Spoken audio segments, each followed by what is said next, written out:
English about what's going on in Cuba because I don't hear a lot of English speakers talking about this and my generation talking about this. Cuba has been under a dictatorship for 62 years.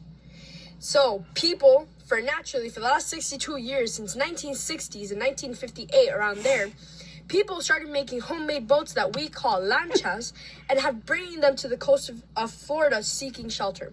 Let me explain to you why, because you might be saying, well, they're just immigrants invading because they want to leave their home country. No, it's because us Cubans, we don't complain about anything. It takes a lot for us to complain. And this, I'm sick and tired of it. So let me tell you what's going on. There's no coffins for dead bodies. If you have a dead family member, they get pronounced dead. They get wrapped in a bed sheet. You get delivered the dead body, and you have to take it home with you. What you do with the body, they don't care. You have to figure it out. If you don't have a car, they don't provide transportation, and you have to take the dead body home walking. There's no drinking water. Food costs $200 US. A pound of rice costs $200 US.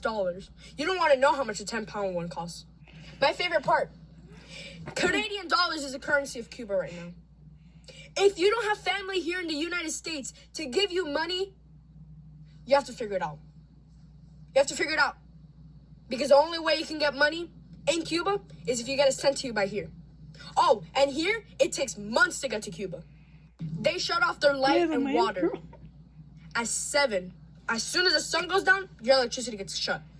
Internet is shut right now worldwide in Cuba. That's why we're not getting any new news. But we have family there.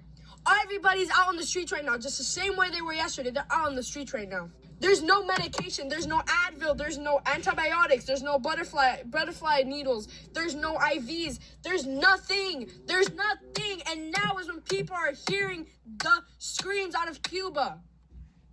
I'm sick and tired of this dictatorship. And my whole life, when we visited Cuba, you could not say a word against the government. But now I can go to my country and say, Dia Canel Singao. The regimen.